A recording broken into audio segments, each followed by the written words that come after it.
And welcome to the program. Thanks for joining me. The Morse Force. My guest is Michael Tsarion.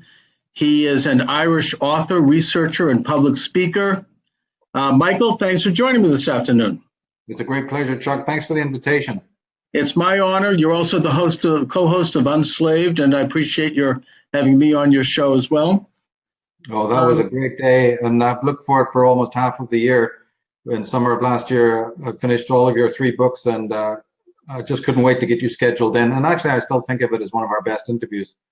Well, thank you. And your books are quite interesting as well. And you really, you cover a broad and vast area of interest, both in terms of religion and the forces that influence religion today, and pre-Christian religion as well in Europe, what we might call indigenous belief systems and cultures, particularly Celtic and Nordic.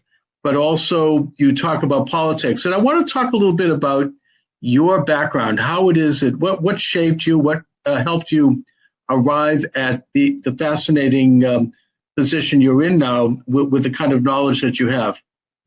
Well, I came out to America several times in the 80s, but I didn't stay, for a long period of time until after 1989. Then I stayed, till now. I mean, it's been almost 20 years from then on. But the formative years in Ireland, through the 60s, 70s, and 80s, I think that would be one of the biggest answers, because I grew up in the Troubles. And so you couldn't, how could you avoid being into politics? It came to your door, it found you out. Right, and right. Also some intriguing stuff behind the scenes, the people have looked into that. And also then the second thing would be having this rabid Marxist father, who you only needed to be in his, exposed to that rhetoric, particularly Irish kind of Marxism, but I'm sure it was very similar to Cuban or Angolan or Soviet. So in the end of the day, it all comes out in the wash. But to be exposed to their lies, their hypocrisy, and basically their double standards, for 20 odd years or whatever, I became a conservative by default, because you only have to be exposed to that to realize everything they're talking about is wrong. And then finally, when you get into, the Solzhenitsyns and then you find out, oh, wait a minute, there's actually a counterpoint to all of this rhetoric that they're talking about brotherhood of man and freedom for the world and all the other utopian rhetoric they get into while they're murdering and committing genocide. Then you realize, okay, there is a bona fide school of rebuttal to this, And then so I would say that background of having a father like that to espouse the most preposterous anti-human nonsense, anti-spiritual nonsense, we might add, under the name of utopian, George Soros politics. Yeah, and I find it sounds all good, but it obviously didn't sink into me, and I saw the hypocrisy, and so that's made me very, very apprehensive to general liberalism,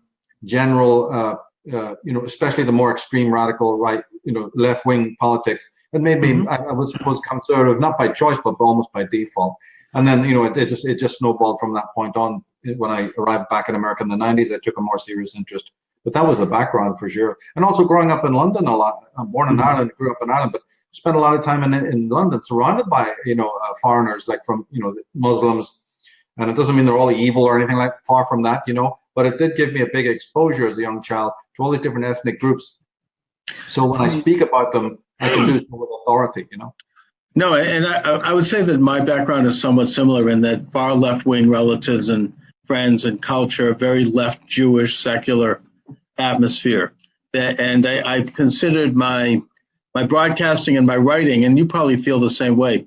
It's been a process of debugging myself, deprogramming myself from a lot of stuff that I had assumed was true, that I existed within a fishbowl of ideas.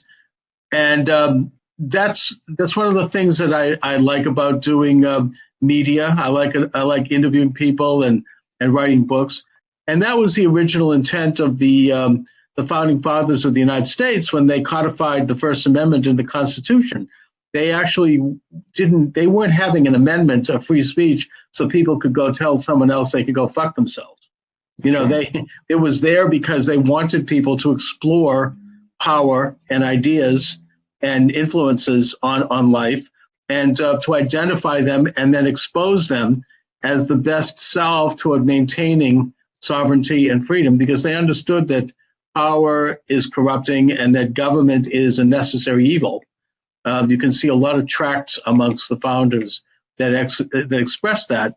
And that's been the American ethos anyways, that, government is a necessary evil, but it's something that we need to preserve and protect our sovereign God-given rights as citizens, and that rights come from God, and that man is a reflection of God, and that we are, as imperfect beings, we exercise a certain limited grant of sovereignty.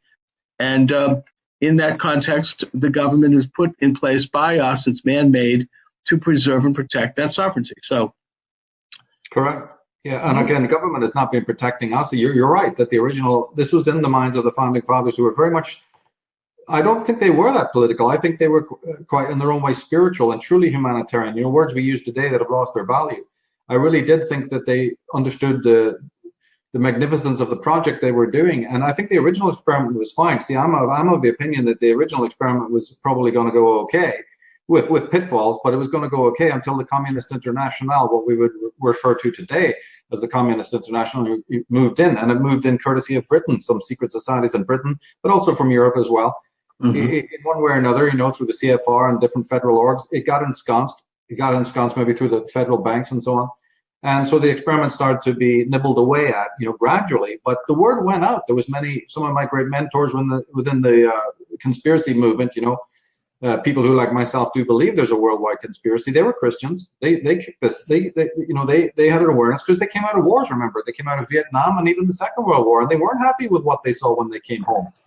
They weren't happy with the status quo and the way things were going. So, I read their books. I dived into their books, and anything that I'm writing about now is based on study of the greats, of the older generation. And they were, I tell you, they were for the most part conservative. In fact, I can't think of a single left-wing member of the whole group, some were maybe slightly liberal, but this was a conservative group. And I like what they said, and I like their vision of the world.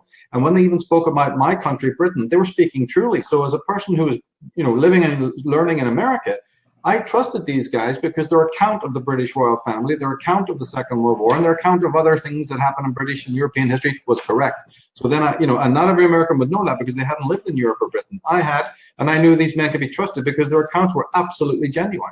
And so then I, dived into that information. I still do today. And you're quite right. It's as much a healing process of debugging now as it ever was in the past. I'm only conveying to my audience what I'm also, learning as of late, and trying to turn it around in real time through the media chances we have now with the internet, and make my study available to other people who maybe don't have the time and the patience to read the books. Right, and it's a great contribution. I urge our listeners to also undergo a process, a journey of discovery and uncovering conventional stuff that we hear in the media. Realize that these things often are part of an agenda, and that you have to do the necessary due diligence and the work to go beneath it and begin the process of thinking for yourself. And that's not always an easy thing to do. Now, one of the things that interested me, Michael, in your research is that you really are tapping into some of the symbolic elements that we see before us as plain as day that express some of the telltale signs of the occult, of elements of secret societies. You're a musician, you're an artist, as am I, and you bring to it a certain understanding of, the abstract culture and looking at things that maybe others don't see, but that are being expressed. And I want you to talk a little bit about that and about some of the background and how these symbolic elements are used by, forces that are trying to subvert freedom and trying to impose in an informal way their particular point of view by undermining our individual sovereignty. Oh yeah, it's one of the most important ways of cracking what's going on behind the scenes. Because remember, they closed the doors. We're not members of the club, so to speak. Right. And so, although I agree that this symbolism aspect is circumstantial, but circumstantial evidence has a huge kick when you bring it to court. So, although it's not conclusive of anything, you can follow it along and understand some very, very, it's like it gives you a classic keyhole, look. But that keyhole can be very valuable when you're in the complete dark, because the establishment elite has put us in the dark. And so people like us, look, even just count back a couple of hundred years ago, the whole human race was illiterate. So we're coming, reading and studying and being able to look behind the scenes is a very recent phenomenon. But I do believe, and it's worked for me, that one of the ways to do it is to study symbolism. For one reason, they use symbols amongst themselves. Whatever secret societies or cabals we're talking about, take the Shriners, you know, they're the ones I think are somewhat, and again, it's a speculation, but I think they're involved with the Islam, the radical Islam. But take a group like that, or even another kind of Masonic, quasi-Masonic group, especially the Templars. These people use symbols amongst themselves. So then you have to say, well, wait a minute, if those symbols are being used amongst themselves and they think they're that important, then maybe we should find out about it. And then there's another dimension, is that they use it on us. And I mean that in the sense of a kind of a sorcery, on us, like a hex. Partly to communicate to us so that we sign on the dotted line in a kind of a right brain way. You know, there's the left brain, the right way, and right brain, and symbols work with the right brain. So part of the complicity that they have over us, part of the mind control, is by using symbolic language to get us to sort of go along with the agenda, where, you know, if we were fully conscious and rational of it, we probably wouldn't. So there's two levels to symbolism. One is that they love it themselves and use it themselves constantly for whatever in-house purpose they do. It's just like soccer, you know, decals or whatever. I mean, symbols are all around us. We know a difference between a Target, you know, and a McDonald's because of the symbols. Sure. So, and same with political parties. It's just something that comes out of the ancient world. But then I found this other more sinister dimension, which is that they start using symbols in a kind of a mantic, auto-hypnotic way. You know, this has been accepted by many, many, many great people. And I started to get into it more from the occult side, because knowing that symbols are being used on a subliminal has been brought up by many people. Douglas Rushkoff, you know, we've had Brian Wilson Key and Gene Kilborn. So this is accepted officially, but the occult side has not. So when all of this demonic symbolism is being used in, you know, all the alcohol videos, and even many of the children, I mean, all of it, all that spews out of Madison Avenue is deeply evil, deeply satanic in my eyes. So you have to ask yourself a question: what on earth is all about? Why would they even want to do this? How does this help sell a product? You know, but then that opens more doors, and you start to realize there's something even more pernicious than just selling a product. And once you've grasped that point, oh, selling a product would be bad enough with all of this horror. But when you realize it's about entrainment on a spiritual level, to bring people's spirit into the dirt, into the mud, into the sludge, you know, of lower forces and lower energy, to sort of intrude into our direct natural connection with spirit, then you've really got to expose that pestilence. Oh yeah, I mean, this is really interesting. I want to talk about you mentioned the use of language and its code nature. This is something I studied a little bit in my book on the subversion of Judaism and how that was done by the Shabtai Zvi and the Frankist movement. I'll get into that in a minute. But in the modern parlance, there is amongst the elites of the world, and certainly in the United States we see this, it's almost like they communicate in a code language. There's double, triple, quadruple meanings to words. And it's a form of speak that was described by French scholar Elaine Benescon as totalitarian language, the language of power, where the speaker, the user of that language, who may not even be conscious of it, it's something that's internalized at an earlier point, usually in college, or they learn this. It's part of the culturation. But others are conscious. It's a language of indirection and of sophistry. It's a language of the use of words that have double meanings and indirect innuendo. Nothing is actually said. I think that a classic example of this right now would be former President Barack Obama. He would get up, he looked great, he spoke well, everything seemed brilliant. You walked away from it saying, wow, that was brilliant. But he didn't actually say anything that you could really hang your hat on. It was all this kind of like gobbledygook. It was like double talk. And it was vagaries that it was almost as if he was really speaking to two audiences. You know, for public consumption, you and I, the bubbas out here, are supposed to hear this and look to him and as a great leader and as a great arbiter, you know, someone who's, you know, guiding our path and who's altruistic. But there's another language that's being used, a code language that goes out to people who are much more witting and much more conscious of what's going on. And I also think that one of the reasons that the establishment right now despises Donald Trump is because he doesn't do it. He doesn't do this kind of language. Now, he may be at times crude and he may be cruel, but he speaks plainly. He is honest. He speaks what he believes is true.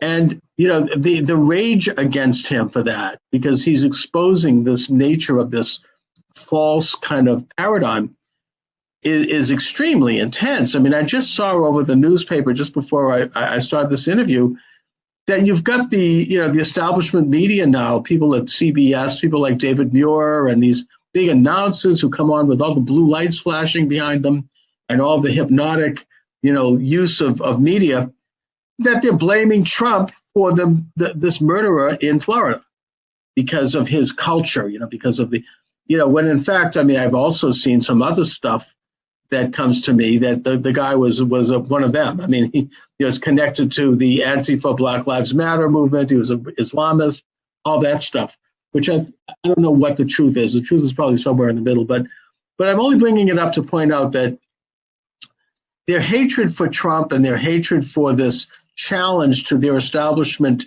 tease, this cocoon they've created, is so intense that they're willing to blame him for everything. Well, they're lauding Castro and lauding Che Guevara and new biographies and new PR and all sorts of high-priced documentaries and movies are being made. It's just absolutely not ridiculous. Oh yeah, I actually wrote right from the beginning that Obama was a kind of a pseudo Akhenaten, and the solar symbolism surrounded him can be right out of the 18th dynasty. You're quite right. There's been an active attempt to symbolize him as some sort of a messianic figure. And, a lot of symbolism. We could talk all day about the symbolism in that regard, but it definitely harkens back to Akhenaten, where his idiot wife was portrayed as some sort of Nefertiti. I mean, the thing is ridiculous, of course, but gee, I don't know. This is the way they work. This is Madison Avenue, and nobody gets to be president without, in some sense, succumbing to this thing. And it works. I mean, we're sitting here. He became president. It actually works. And so it is wonderful to see a more refreshing, normal person. I'm Irish, so Donald Trump doesn't rub me up the wrong way. I love his brazenness. I love his manner, and I love the way he can stand up and speak. And I think that's very needed right now, because one of the issues that we need as a solution is the courage and the guts to just stand up, look people in the eye, and speak like we used to do in the streets of New York. I don't know what happened. I'm a foreigner to America, and I grew up on film noir films, and I used to love the fact that people stood up, looked you in the eye, and said exactly what they needed to say. And now I get over to America, and it's nothing but PC. I just can't even understand the flip. The 180-degree turn, and it's diabolical to me. And then I want to look into why that happened. That doesn't happen overnight. There must be reasons behind it, And I think your work is seminal. I mean, I read hundreds of books a year, hundreds and hundreds, and I'm very rarely blown away.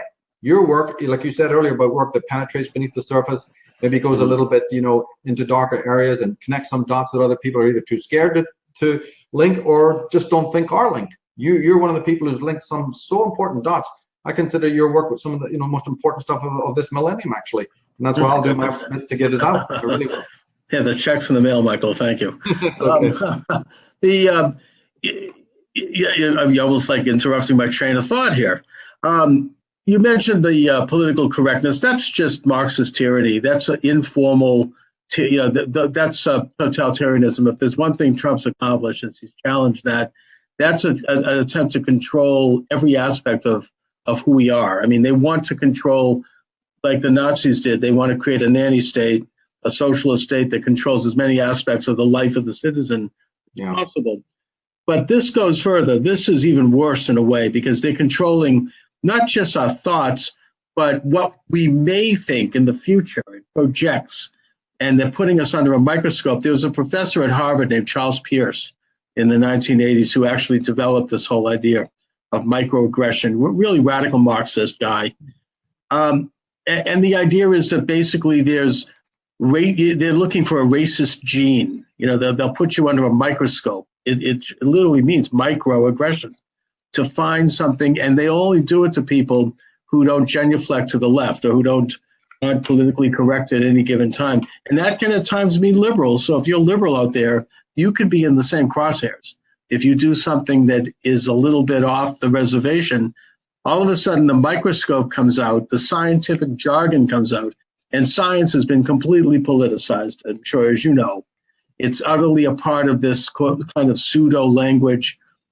and you are destroyed. I mean, they can destroy a person's career, they can destroy their life by just simply pulling a little something, a little chestnut.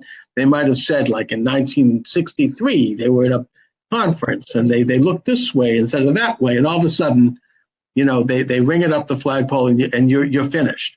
They're saying, don't listen to this person because he's got something against black people, which is the main thing in the United States.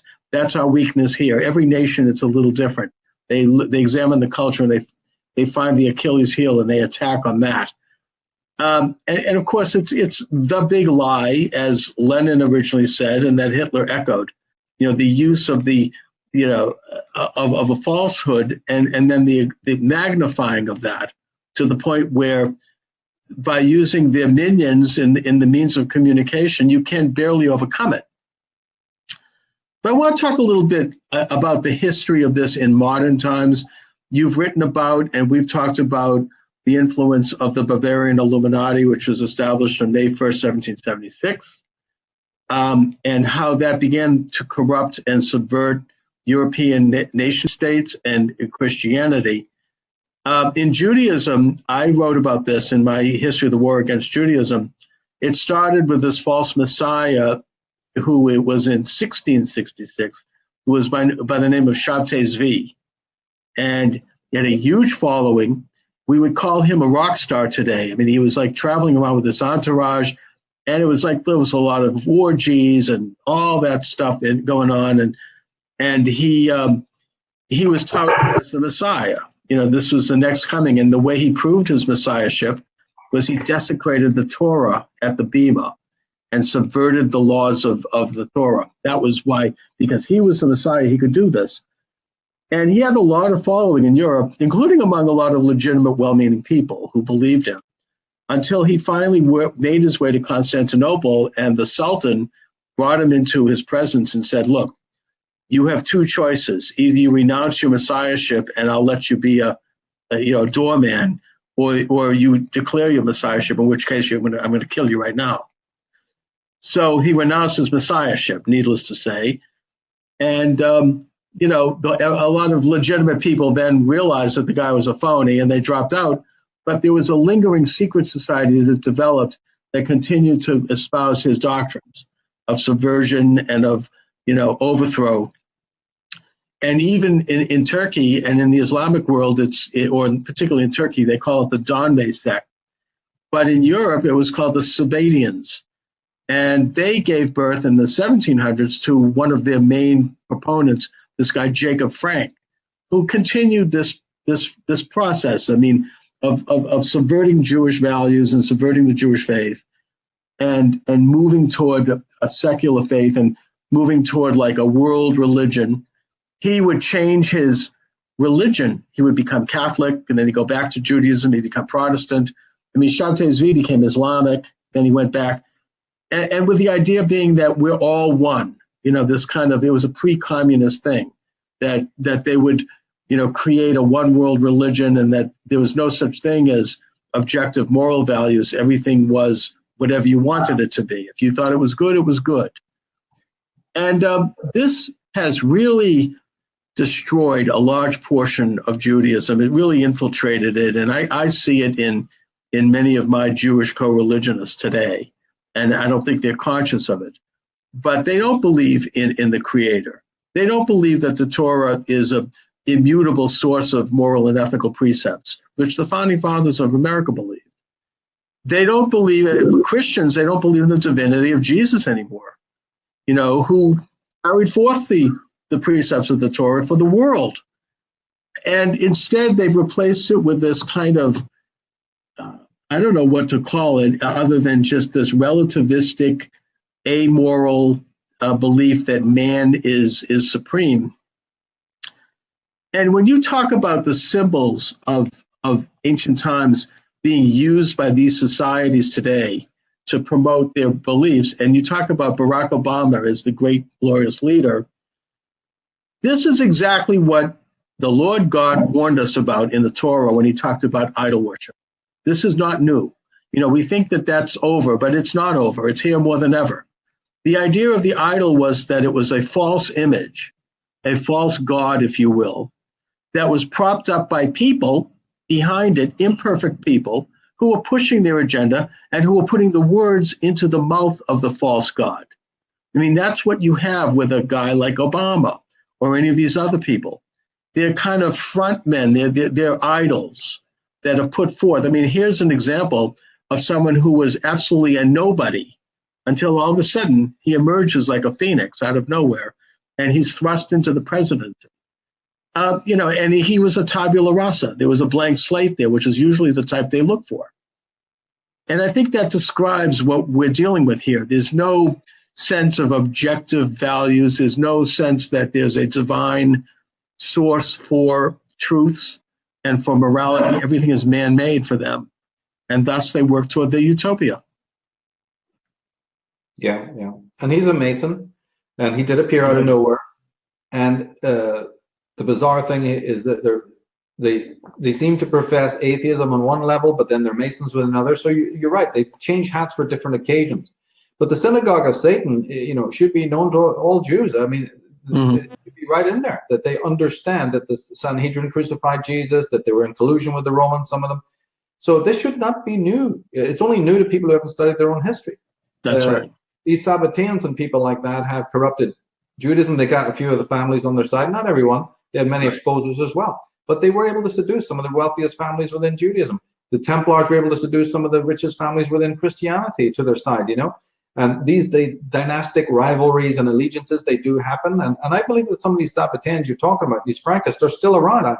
We got Shriners, we've got some very crazy cults and sects that don't mean well. And then you start looking at the number of, not just presidents, but people at the head of the World Bank and, and some of these federal orgs and some of these like sort of George Soros networks, you'll find that they're all going back to this hidden hand, of the Masonic secret society. So it doesn't indict normal Masons who are doing well and are charitable. I'm talking about some very high level people, and the information shows us that there is indeed a worldwide network of these people. And they're very adept, as you just said, of pretending that they're Christian. They put on a face, put on a hat for every occasion, because they're ecumenical. And then they want to come together and spread this allegiance to all you divided parties, all of your stupid little petty allegiances and beliefs. We need to bring that all together. Can't you see that we need to be one big global sludge culture and sludge religion? And we go for it because the media, through their Benetton advertisements and the Google, like you said, the talismanic terms that they're constantly using to seduce people. And they've been doing it drip feed since the 50s and 60s. And no matter how many insiders, come from the inside to warn the human race, for some reason the penny just doesn't drop, and all you got to do is just try to carry on as best you can. Well, I think that they've done it in every generation since Adam and Eve. I mean, this is the darker side of human nature. It's the corruption of power. It's the hubris of human tendencies that believe that they can replace God in heaven with themselves. I mean, this was the warning in the Garden of Eden, that Eve was told by the serpent or Satan, you can be as God. You can know good and evil. You can know everything, the tree of knowledge. In other words, you can overthrow God in heaven and replace him with man. And that was the temptation then. It's the temptation now. And it's all about power. And most of the people involved in it are unwitting. They're unconscious. They just are sort of, I guess you might say they want to be one of the beautiful people. These are super powerful people who tend to dictate the culture and the cultural trends. And it's very easy to get swept up in it. It's very easy to conform to it. I think that a lot of people subjugate their own ideas, their own consciousness, their own beliefs at not an early age. I would say probably maybe high school and then college, definitely, in that they realize that in order to achieve what they want in the world, to get ahead, I mean, it really comes down to professional advancement. It comes down to personal advancement. You want to get the woman, you want to get a good girlfriend, all of that. You have to kowtow to this dominant, secular, left-leaning establishment. And they thus block out of their minds ideas that might be in opposition to it, or they might, have a mild genuflection toward those ideals, maybe, but they become enslaved. I mean, I'm looking at your hat, enslaved. That's right. I mean, your mind becomes, you give up a piece of your own mind and your own soul to these ideas. And thus, you're sort of in a semi-comatose state, really, I suppose. Maybe I'm exaggerating a little. But I entirely agree with you, Michael, when you say that there are secret forces at foot. I think that there are. I think that they have secret societies in politics, in culture, and in religion, all three. I think that they are well financed by private merchant banking houses that are all over the world. Some people say that when you bring that up, you're being an anti-Semite, and some of the big names in that world are Jewish, at least by name. But I think that actually the banking establishment uses that as a deflection. They're saying, to criticize us means you got something against Jews. It doesn't matter if they're Jewish. I mean, it doesn't matter. Yeah. Oh, yeah. I mean, it doesn't matter whether they observe the Sabbath on a Saturday or a Sunday. That's not relevant. The point is that they are part of an elite group that really puts earthly power over all. They've manipulated wars. They've manipulated currencies. They've manipulated depressions and inflations. They have informally controlled your property, your income, by putting a mortgage against your future. They manipulate you through the culture, through the media, through cultural institutions, through academia, all of it. And it has nothing to do. It's the furthest thing from either Judaism or Christianity. It's actually not even Islamic. It's this radical, amorphous institution. Now, do I think that they all talk to each other in a smoke-filled room? I don't think so. Probably not. I think they think alike. They don't need to do that. It's just a trend that it's kind of an unspoken fraternity, I guess you might say. What say you? They have their manifestos as well. They don't need to talk one to the other because, the Catechism of the Revolutionary, or they have their little sort of Masonic backstories, and it's an ideology, it's a demagoguery.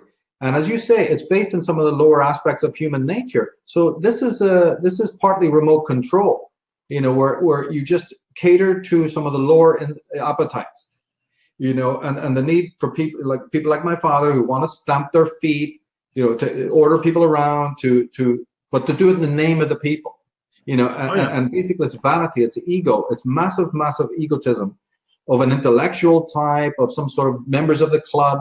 Like all masonry is based in promise. Any hierarchy that's malignant is based in what you're going to get when you go up to the next tier and become one of us. And then the same rule applies all the way up. But that's in a college, that's in a university, that's in most corporations, the same rotten, meritocracy.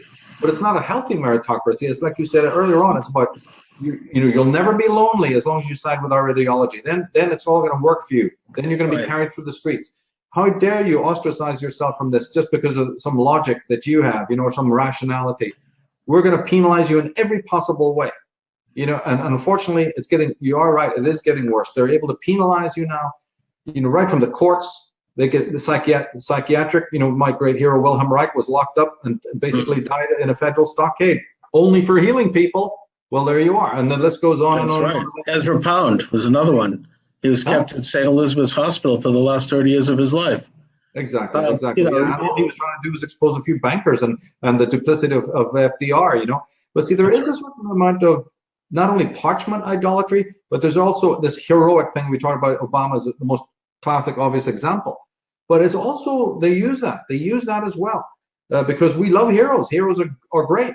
But then they can put the pseudo hero in front of you as well. And unfortunately, a lot of people want to follow that and vote for that. They don't have to open their mouths and promise a couple of things like FDR's New Deal or Woodrow Wilson's United Nations or whatever it is. And people fall for it. And they wheeled out the same strategy again and again and again.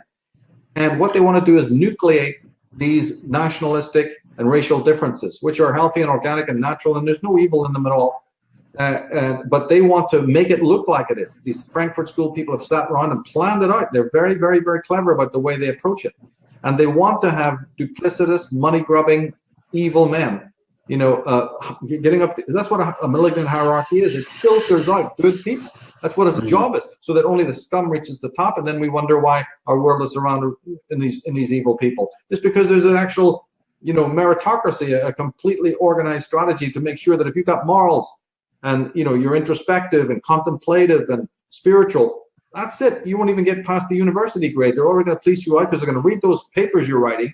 And if you don't conform to that Fabian garbage, you're going to be marked down, and some other, straw person, but who can be on strings, a puppet on the strings, somebody they can order around and they know.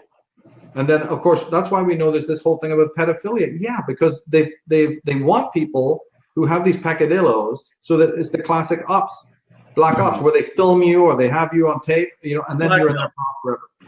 That's right. I mean, I think there's a little touch of blackmail behind anyone who rises to such a high level, and they know that something can come back and take them down if they get too independent. Either that or they could be knocked off. I want to talk about, because you and I agree on the nature of the secret establishment. Listeners to this program, viewers may not. So whether you agree or not, the fact is that there are certain telltale signs philosophically. You talk very well about the actual symbolic signs that you can detect in everyday life through advertising, through the media, through movies.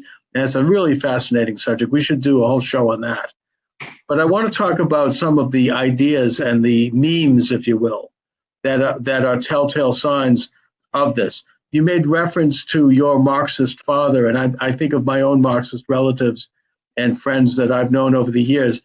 And there are certain mannerisms that are telltale signs of ideologies that are not healthy and that are not good for individual rights and the genuine growth of prosperity and all the things that we conventionally admire. And one of them is one that you just alluded to. And it comes from the Freudian concept of projection.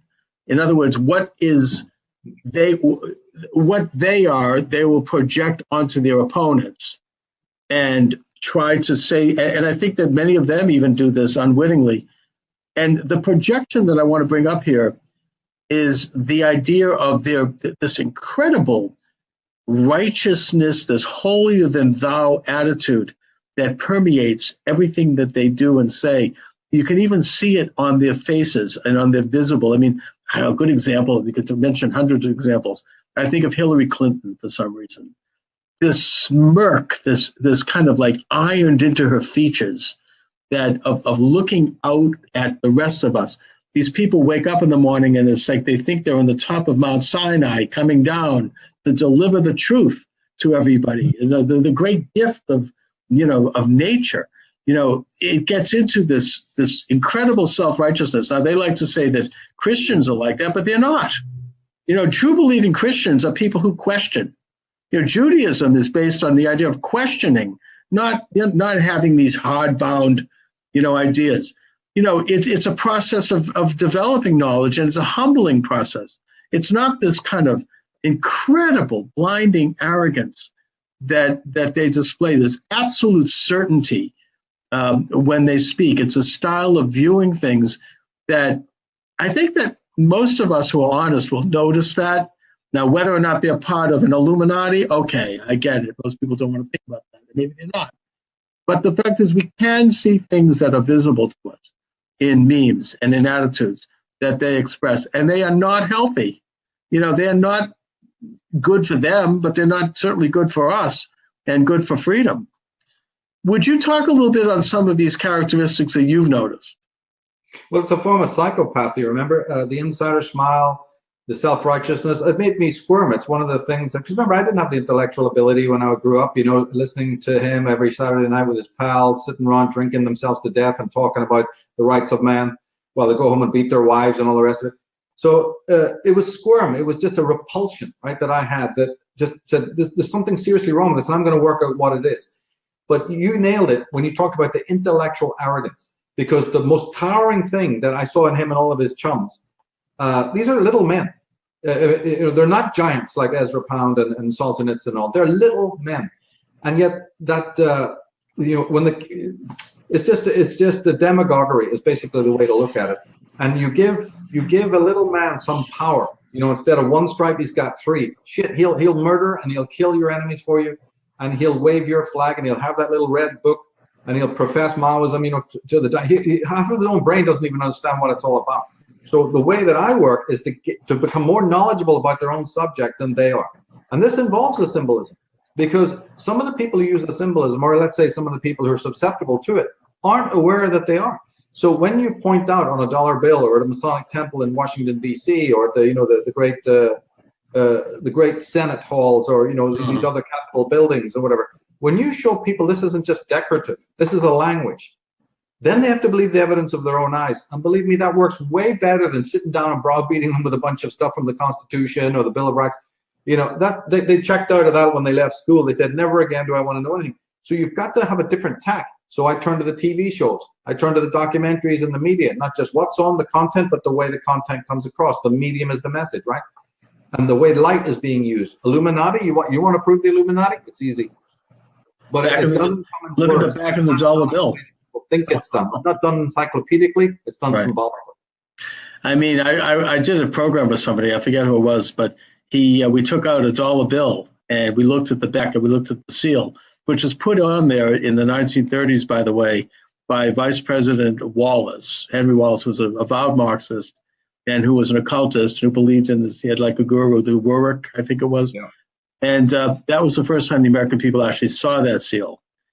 And he went over with me all the different things on the dollar bill. And if you look at both the front and the back, and it was just an eye-opener. It's unbelievable, the amount of occult symbolism on that parchment. That, there were people involved that really were about this world order business. Now, I don't think that most of the founding fathers were. I think George Washington, there's a very famous letter from him to one of his constituents who was warning him about the infiltration by the Illuminati of his lodge in Alexandria, Virginia. And he said, yeah, I know this. I know it as a fact. And it's diabolical. So, I mean, you've always had in America people, I mean, maybe that's one of the things that have made us different. They've never taken over here. We've always had people who are witting enough, who are aware enough that they've exposed and they've opposed this agenda. Right now we have Trump. It's never something that has gained the absolute upper hand in the United States. And probably, look, I tend to be optimistic about this anyways, in that I don't believe that they do win as much as maybe we think they do, because what they're about, this idea of this amorphous world order controlled by an elite group of men, it's not natural, it's not normal, it's not in the interests of average people, it's not true. And so because of that, they lose, enough that they never really obtain their power. Now, in the process of they're trying to get power, they may do some really ugly things like holocausts and depressions and world wars and other unspeakable atrocities. But ultimately, and in each generation, they do not win, and they are not winning. We just need to put them further on their heels by exposing them. It's that simple. It's our responsibility as citizens and as people, who are involved in public declamation, if you will, to expose them. Because the more we can do it, the further we can put them back. But they'll never go away. But we can continue to fight the good fight. Yeah. We did a podcast last year called The Dying Conspiracy. It's something I did before, but then we really did a much more thorough job on it, where we analyzed not just the generational change that some of the old guard have died off. I mean, that's just a simple fact, isn't it? They were kind of old when they started the conspiracy. And so it's more their descendants who are basically incompetent. So it backs up what you're saying. It doesn't mean that it's completely gone, but it's more, the conspiracy now is more thrashing around. The dinosaurs collapsed, but it's in its dying sort of phases. It doesn't mean that it still has not got any life in it. It certainly doesn't. We need to be careful. But it's not the same entity as it was when you're the back crazy Lord Kitcheners and that type. The gung-ho ideologue is different today than the opportunist son of coke snorting, godless, hell-bound creature, that is trying to steer the great juggernaut today. He's making a mess of it. He's going all over the shop. But one thing I forgot to mention when I talked about the types you're speaking of, the ones who either buy into the ideology or purvey it through the streets, is that once you don't have a spiritual, heroic vision, you must put a Mao, you must put an Obama, you must put a Pol Pot in that place. So there is something about the psyche that if you don't have something higher than yourself, if you do not believe, you see, in a greater purpose, in the end, you start idealizing man, and it's just potluck. You're going to pick some demagogue, and you're going to start worshiping at his feet. And this is the projection you're talking about. To the leader, to the alpha father. Please help me. I'm hopeless. This dependency and all of the infantile stuff comes to bear. But it doesn't come to bear in the person who's put their faith, you see, and put their eyes are on a much higher sort of spiritual quest. That's a whole different relationship. And it doesn't deal with master-slave relationships, But when you don't have that, then the master-slave automatically of itself becomes the dynamic in human affairs. And I think what you're describing gets to why the establishment is so rapidly anti-faith. They do not want to have us believe in a God that is a creator of the universe and that is a lawgiver. And when you take away that God, G.K. Chesterton wrote about this very eloquently. He said that without God, you have nothing, and therefore you believe in everything. And once you remove the belief in an immutable source of morality that exists outside of human manipulation, then you can believe in anything. And that's where you end up with the idol worship, with the great figures. That's why we have school shootings right now. I know people don't want to talk about this, but the reason this has proliferated is because they took God out of the schools. I'm convinced of that. I'm not saying I'm not trying to be simplistic here. There's a lot going on. But when you take God out of the schools, you take any mention of a belief in God as something that is seen as anathema and as unfashionable and inappropriate, and you can't do it, and you make fun of and denounce people who do in the most ugly way, then you're going to have people who tend to be all over the place. They don't have any moorings. That's when you end up with an idol, a Marxist leader like Hitler or Stalin, who fill that need, because we do want to believe. It's natural for human beings to believe in something, and if it's not going to be God, then who is it going to be? I would even say this to atheists. The idea of a creator outside of human manipulation is what's made societies free, because you don't have to answer to the leader. You answer to a higher authority. Jesus this is what he said to Pontius Pilate when he was asked, who are you king of? He says, I answer to an authority outside of you, a higher authority. And he was crucified within an hour of having said that.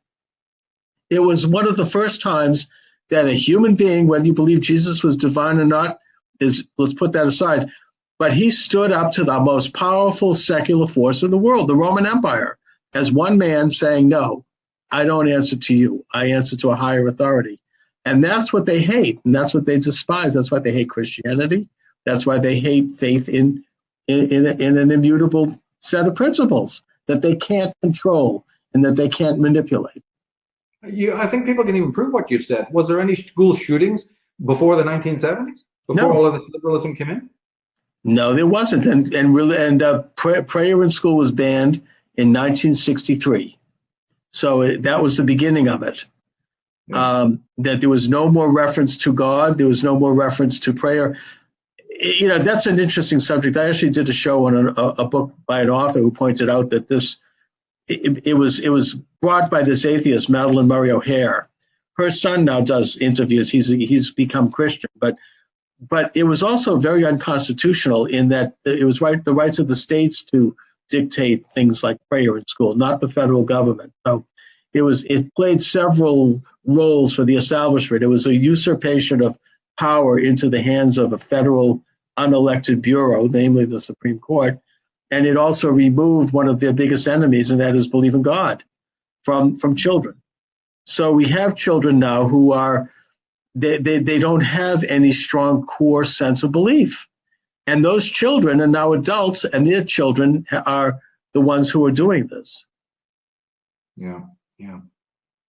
It's been a long tenderizing campaign. The media is hugely involved in it. That's why people have to open the symbolic literacy. That's, as I said, it does dominate my work. And we start simply by just observing television, normal stuff that people are familiar with, and then slowly take it into more of an occult area.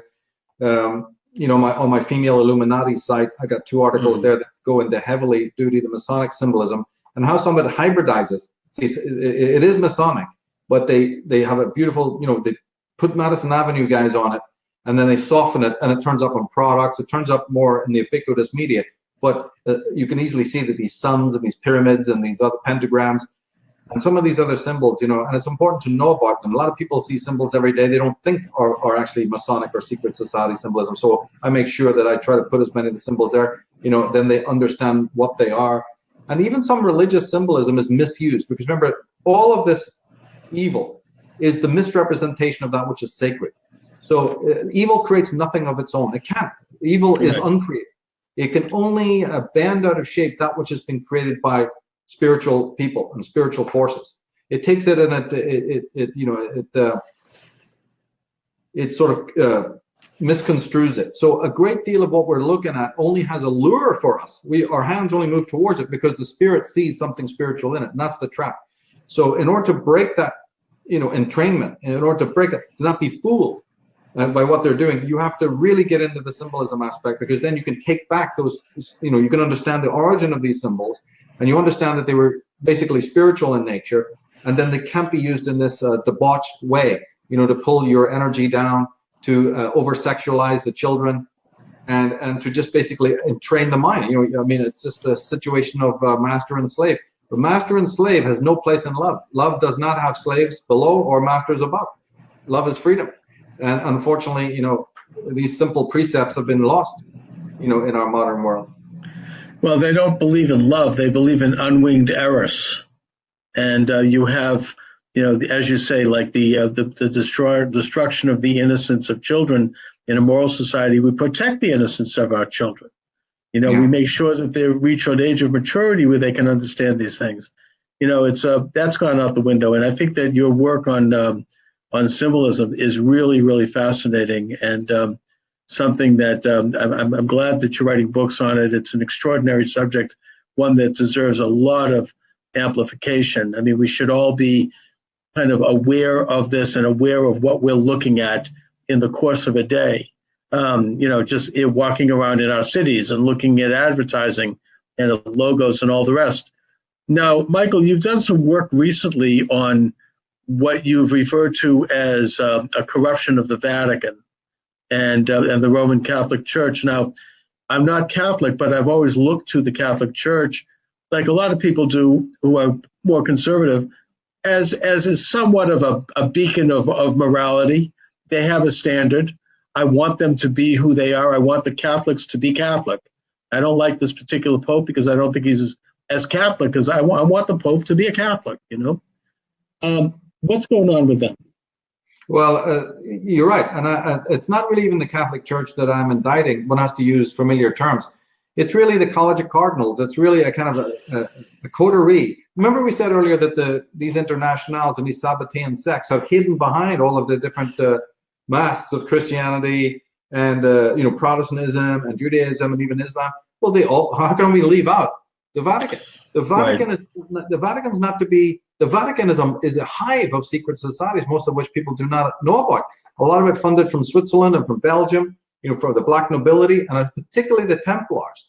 Because when the Templars were accused of Satanism, right, and they were involved in some very dark stuff from the East. Well, then they didn't go away. It was all patched up later on because they finally got their man on the throne of the papacy, right? And there's been internal rivalries ever since. And so what we know as the Knights Templars are no longer a Western organization. This is an atavistic, you know, quasi-Masonic group that is basically the prime mover. So people who go to you know, my work on this will soon see that, you know, it's not. I'm not indicting anybody who's, you know, a believer in Jesus or anything like that, or, you know, or the Bible or whatever. But again, I am pointing to what the Bible itself says about the false ones, right? About those speaking in my name, those hypocrites who do not let you go through the door, and they themselves cannot go through themselves, right? Right. Well, now you say that dead man's bones. That's the Knights Templar symbol right there, the skull and bones. So, and then you have the skull and bones, which is a quasi-Templar order coming in America, and the Templars have loads of groups, ostensibly Catholic on the surface, like Opus Dei and the Knights of St. Patrick and Knights of Columbus. And I'm worried about all of these groups. And again, the Shriners, who work with the radical Islam, there's some dark stuff there. But yeah, then to make it easy for people, I wrote an article that's on my site called The Red Papacy, which is about another turn that they went through, the same group. But in modern ages, they came up with this idea that since Jesus in the Bible does go around and heal the sick and is a man of the people, they started to re-script themselves as opposed to being, like the Catholicism you're talking about. Mm-hmm. They started to say, hey, we need to sort of communize ourselves. And there's a big movement there. And so the right-wing movement, the liberation theology, right? Yes, and they were purged. The right wing were kind of purged. I talk about the last pope who tried to hold it together. Pius XII, and he kind of failed in a way. And right. The papacy turned left, and through John Paul II, and then, well, of course, this happened in many stages we can't go into. But the most important stage, I think, for your listeners is simply that the first job through the 80s, leading up to the fall of the Berlin Wall, which is where your work comes in, because you're pointing out all the walls may fall. Communism doesn't mean it's dead. Right. That's the crux of the matter, right? But just for, again, headline purposes, the left, the shadow communists who are in the papacy, had to then go through systematic seducing all the world leaders in order to repaint, respray a picture of Catholicism, which kind of had a bad name. It's religious anyway, so a lot of these new, the new leaders who are atheistic and contemptuous of religion. So a seduction had to happen, and most of them toppled. Almost every one of the leaders toppled and started to cuzz it up and snuggle up to these the red papists, who they're not godly. They're not really. It's another one of these cults and sects hiding behind the veil of Catholicism. But that allowed them then, to have a pipeline into the highest echelons of politics.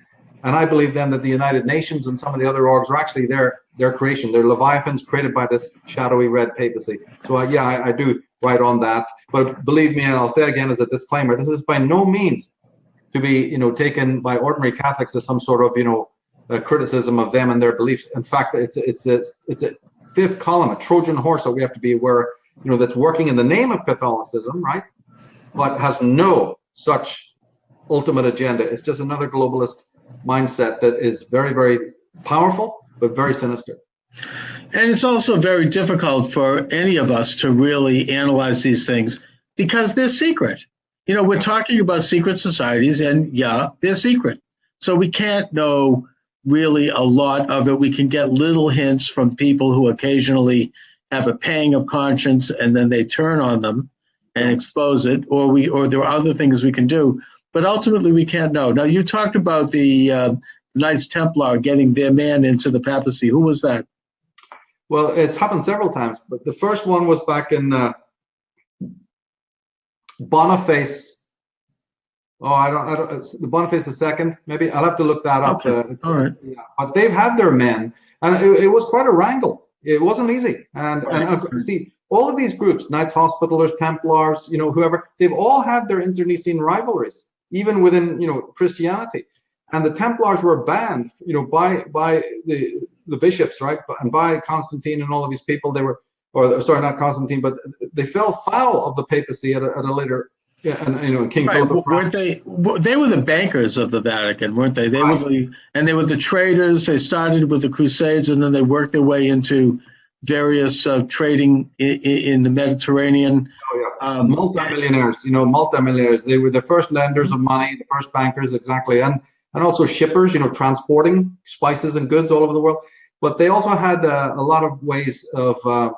They were not only able to get their men into the papacy, they got their men into the thrones of the world as well.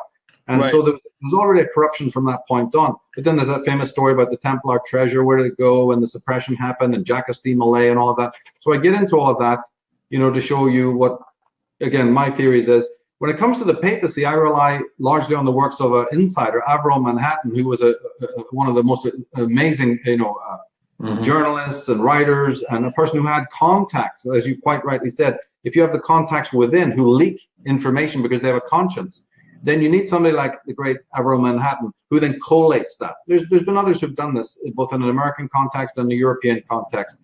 So I draw largely on not just him, but Father Rivera, and Charles Chiniquy, other people right. who've written Yeah, great authors from within. I mean, Malachi Martin. Oh yeah, that's what I was trying to think of. Yeah, Malachi Martin. Yeah. And from my perspective, I think that the good people in the church still kept the upper hand right through the 1950s. I think there was a heyday of the church. It was the height of their moral influence, certainly in the United States, and the height of the influence of the priest. But I think starting in the 60s, things started to go downhill. There's a good book about this called A Few Good Men that I interviewed the author. I forget the name at this point, but he talks about how the camel got the nose out of the tent in the American church, and how things started to go kind of haywire in the hierarchy, to the point where things got watered down. You had the pedophile scandal, you had the exposure of a lot of secret stuff going on there, and it's a huge problem. I hope that they right the ship of state in the Vatican, because it still, I think, has at least the infrastructure of a great moral force. One of the problems with the Vatican, and in a way you know this from secret societies, is that it is itself a secret society. It's a hierarchical pyramid structure, and that thus when you have something get into the works that's rotten and corrupt, it tends to worm its way in and corrupt the whole bunch. So, it's both a good structure, but it's also a dangerous structure for any organization to have that. Well, we know it's not fighting back against Islamization. Right. It seems to be reined in and suddenly dead silent, yet it can open its mouth about such trivial matters. There's been popes now who even said that there's no such thing as a direct connection to God. All of these things are unnecessary. You've got bishops who don't even believe in God anymore. The thing has been definitely either infiltrated, that's one theory, or it just of its own has got rotten for various reasons. This decadence and the influence of communism was really seriously, I call it a form of shadow communism. There was people from within in Italy, who really got, they were looking for both ways. They were ready to follow the more fascists, but then as your work has pointed out, that wouldn't have been a solution either. But they also chanced to turn, hard left. And they did, because they saw the younger generation at that time, this hippy-dippy Woodstock generation, not just in America, but all over the world. They went, if we want to convert and we want to have this group, aligned to us and believe it, we need to follow their lead. And so this idiotic move was made that in order to cater to this rabble, basically, this left-wing rabble who were, godless and just a Dionysian debauched, the Vatican followed them instead of being a bastion of truth. Said, we're not out soliciting anybody. They can come to us when they're damn well ready, and when the dark night of soul comes to you and you're suffering enough, then you'll turn back to the light. We'll be there for you that day, mate. That was what the original. That's why the priests dress in black. The curé dresses in black. Curé, because he'll cure you when and if the big questions of life and mortality and existential angst comes to you. They'll be there as one of the voices to say, let us remind you about your spiritual home. They don't run down after the street a bunch of communists and run after a bunch of lazy ass, hippies who are looking, smoking dope and just living a life of debauchery. You don't follow them and change your entire ethos to match their mentality. They did, and I think starting in the 60s, they let in Maslow and Rogers, the psychologist, go into the seminary and start to teach about, sensitivity training and all this other crap.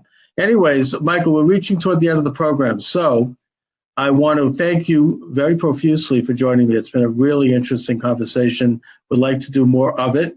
I'd like you to take this opportunity to talk about where people can read your books, where they can view your podcast, Unslaved, where they can get more information about you, where they can reach you. Oh, just unslaved.com would be best. That's where our podcast is. And I want you to be back in May, because here's a book that we're going to do a full, thorough. Oh, yeah, I know that book. Excellent. Yeah, by really amazing insider telling you about Islam, not from the outside, but from the inside. We're going to do a slideshow, and then after that's made, I'm going to send you the copy. And then I'd love to have you back on as a critic to say, what you thought of this presentation that we're doing on this book. So we'll stay in touch, because once I do this, I'll send it to you and get your feedback on it. We'd love to do a whole podcast on Amir Tahiri's incredible insights, because again, people use this little loophole to say, oh, sure, you guys, you're Christians, you're from the West, you're not inside Islam. It's a bunch of crap, everything you're talking about. Is that so? Oh, no, that book is a classic. I have it as well. I'm glad you're doing it. That's great. That's really good news. And let's stay in touch. We could do some cross broadcasting and all of that good stuff. So Yeah. again, Michael, I want to thank you for joining me. Michael Tsarion's my guest, and have a good afternoon, everybody. Take care.